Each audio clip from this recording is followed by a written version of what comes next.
Erik Ditxari.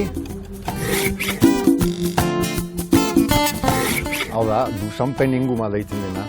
Pamiela argitaletxearekin batera jaz argitaratu genuen liburua. Idazlea ez da idazlea, baina diseinatzailea da eta Richard Luisius deitzen da. Eta liburu honetan, The Complete Lexicon of Crisis-Related Suicides deitzen den liburuan, suizidatuak diren izenak agertzen dira eta liburu honetan ikusten den bezala hemen agertzen dira suizidatuen azken momentuak eta kontatzen du liburuak zergaitik suizidatu ziren eta nola. Marcel Duchamp. Euskal artista bat aipatuko dut eta izango da Zuar Iruretagoiena. Hori zaila da, galdera zaila. Uste dut berezia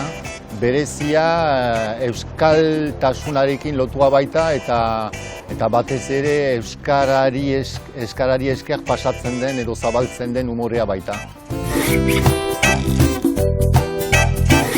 After Banksy, bai, After Banksy oraindik ere ez, eta jende guztia ari dira Banksyren atzean, beraz, After Banksy ez du egan nahi bakarik After Banksy eta gero, baina Banksy gibelean edo atzean ere.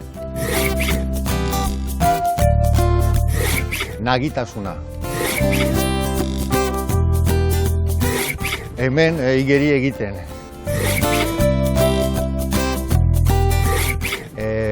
Bekatu bat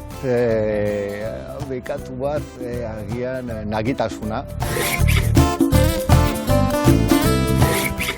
Greziakoa izango da, 7 urte han bizi izan bainaiz, igeri egiten Mediterranoan. Agian xantza ukaiteko. Erik Ditxari, Erik Etxari nahi duzuen bezala.